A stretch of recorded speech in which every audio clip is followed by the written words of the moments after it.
Clearly, there is a target market for full-size luxury sedans, and BMW is not tired of offering one. Friends, this is the electrified BMW 7 Series, or shall I say, the BMW i7. Laki ng kotse ni boss.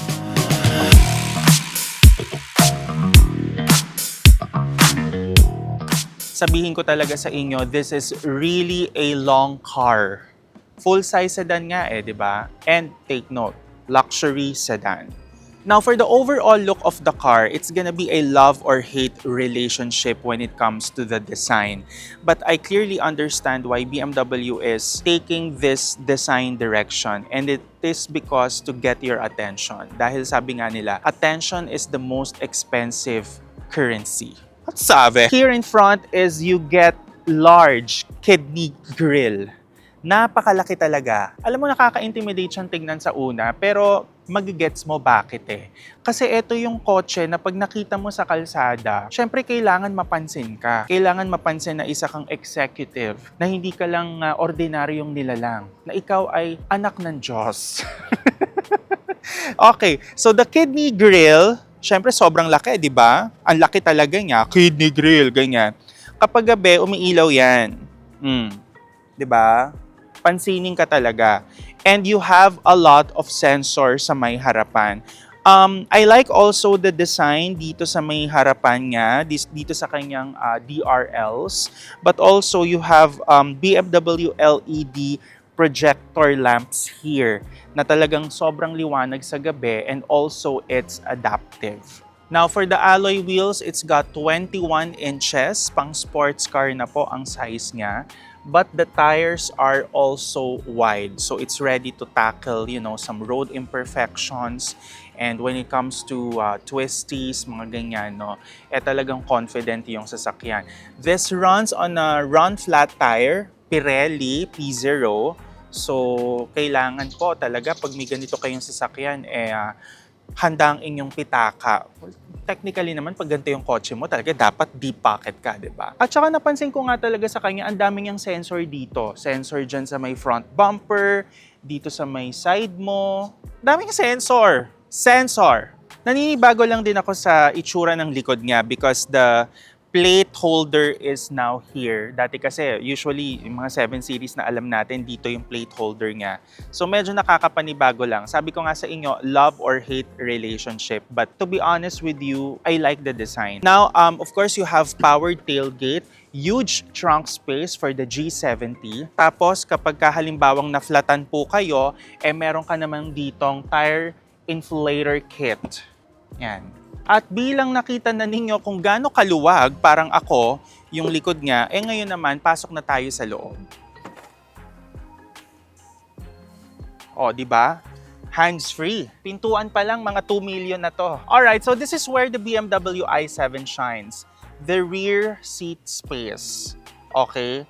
Dahil kapag ganito yung sasakyan mo, kailangan meron kang driver. Diba? Kung ikaw ang may-ari ng kumpanya o korporasyon, hindi ikaw ang magmamaneho, hindi may-ari. Ang magmamaneho yung driver.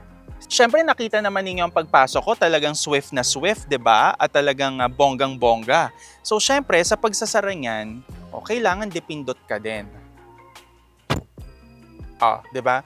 Meron kang privacy shades dito para kung ano man ang mga transaksyon na mangyayari sa loob ng BMW i7, kayo lamang ang nakakaalam, hindi ba? Also, I like the comfort of the seats here. It's well cushioned, but at the same time, meron kang pillow dito para just in case gusto mong matulog, komportable ka talaga. And hindi lang yan, meron ka ring emerald barurot dito. Okay. So may space ka dito. You have 2 USB-C ports dito in case gusto mong mag-charge ng cellphones. And also, meron ka ring wireless charging dito. Alright. Now, another thing is that you have aircon vents here in the middle and on the side. At pwede mo ring makontrol yan dito sa may ilalim. The difference lang as compared to other full-size or mid-size sedan is that Minsan kasi pwede mong kontrolin yung aircon settings dito. Pero sa i7 wala siya. Pero what can I ask for? 'Di ba? Ang ganda ng interior. It's so luxurious and it's very comfortable here. Parang nagsisisi nga ako na hiniram ko to at ako yung nag-drive ng 5 araw. Parang dapat yata nag-hire ako ng driver. Kasi ang sarap talaga dito sa likod. Oh, meron pa akong sasabihin. Okay, pwede mo rin kontrolin yung blinds mo dito sa may gilid and also dito sa may likuran. Dito sa options dito, pwede mo siyang baguhin eh. Pwedeng open all. Diba? Nag-o-open, oh. Panoramic. Diba? Kitang-kita mo ang buong Ortigas.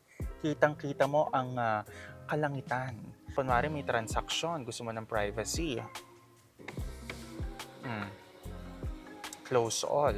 Diba? Kita nyo yan? Oh, nagsara yung gilid, nagsara yung sa may ibabaw, pati sa may likuran nagsara. Pero yung harap hindi nagsara kasi syempre, paano natin makikita yung kalsada, diba? Seating position, maa-adjust mo rin dito sa may screen dito sa gilid. At meron din siyang massage. O, massage. Ayan, nafe-feel ko na. Baka pwede bang shiatsu, or Swedish, or Thai? German lang daw. Sige. O, diba? O, tapos na tayo magmasahe. O, anong next natin? Kailangan na natin buksan ang pinto. So, paano bubuksan? Sabi sa inyo, nabobobo ko dito eh. Charing.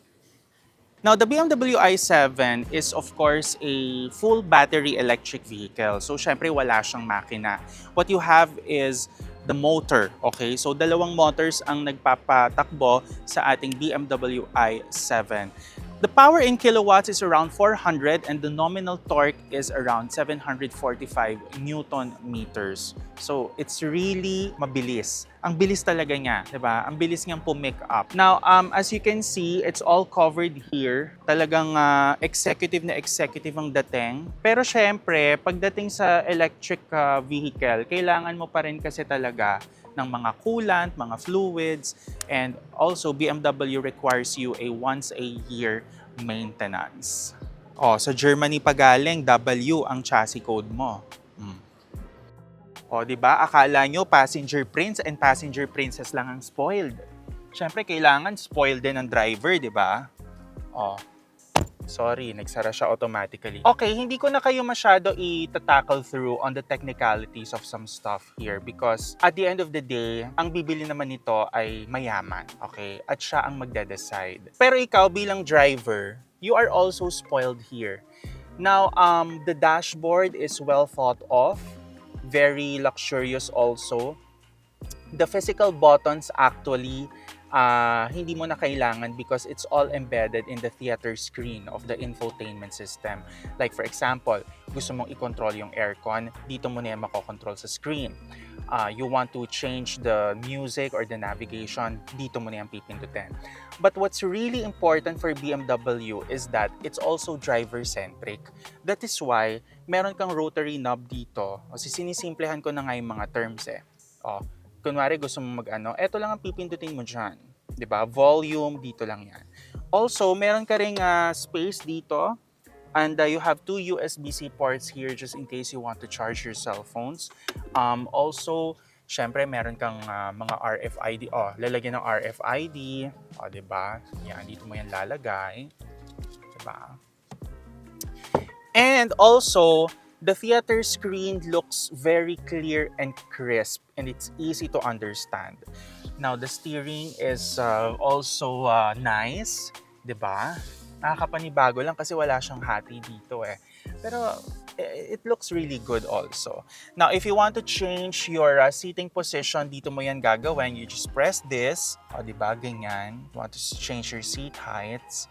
Ayan. But what I really like about the BMW i7 as a driver, okay, kasi dinrive ko to for 5 days, is the audio system.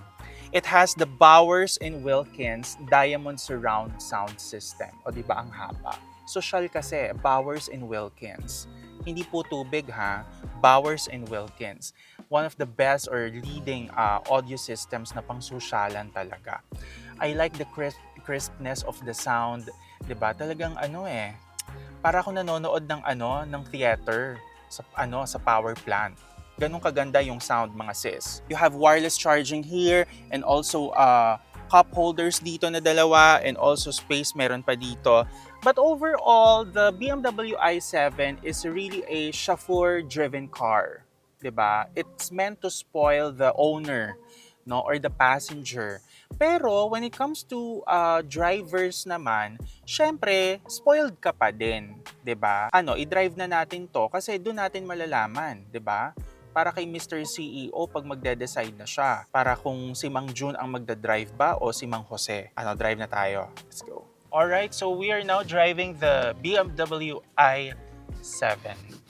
Well, as I've always said naman sa earlier parts of the video, sabi ko nga, it's better appreciated kung ikaw yung pasahero. But driving this full-size luxury sedan, I must say it's easy to drive. Sa una lang nakakapanibago kasi talagang ang haba niya kasi talaga. So meron kang adjustments when it comes to U-turns, turning, 'di ba? And also meron ka ring adjustments when it comes to parking the car kasi nga ang lapad niya at saka ang haba niya. But overall, for me, the car feels light to drive. It's not intimidating, di ba? Yung parang mahihirapan kang i-operate yung sasakyan. Not really, to be honest. Now, the car is equipped with an air suspension. So when it comes to tackling road imperfections, talagang the car is designed to spoil the passengers. Now, for the drivers, bilang ako yung nagmamaneho nito in the past 5 days, sobrang tahimik niya sa loob. It's really quiet. But at the same time, what I appreciate really is the quality of the sound system. Now, the Bowers & Wilkins sound system is really top-notch. And for me, it's my opinion lang naman, no? It's the best sound system for a car. Wala akong masabi. I'll give you a sample. Eto. Yun ang ganda. Oh.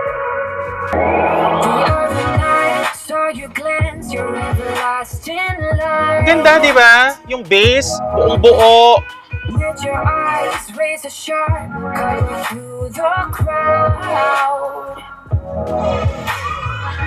Anyway, preview lang yon. Baka maka-copyright infringement po tayo. Visibility, maganda rin ang visibility ko sa totoo lang. Kahit mahaba ang wheelbase ng sasakyan na to, when I look sa side mirrors natin, talagang kitang-kita ko rin naman lahat. Well, thanks to the blind spot monitoring system, but also not just that, the BMW i7 is equipped with a lot of sensors and cameras in the front, side, and at the rear. Kaya naman, you're very confident to, tackle the roads of EDSA or even the tight spaces. At the price of 10,390,000 pesos, parang sasabihin mo, may irereklamo ka pa ba sa kotse na to? Kasi parang wala ka na dapat ireklamo dahil binigay na niya ang lahat. Syempre, minsan lang hinahanap mo lang yung mga physical buttons, ganyan.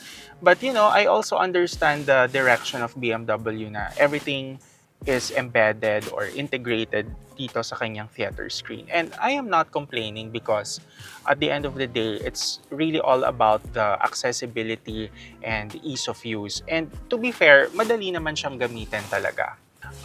When it comes to charging, of course, the car is equipped with a large battery at the rear, so you will really feel the weight of the vehicle. Mabigat ang sasakyan. You will really feel it in the handling. But it's well composed. At the same time, you still get the BMW treatment of handling and composure on the road. Ito yung sasakyan na kapag ka gusto mong magpa-impress or let's say you really want to get the attention of others, ito yung ipapadala mo sa driver mo. Again, take note, hindi ikaw ang magdadrive nito pag ito ang gamit mo. Kailangan meron kang driver. Now, at the price of 10,390,000 pesos, so, question for you is, will you go to the bank and get that manager's check? it's up for your decision. Thank you for watching.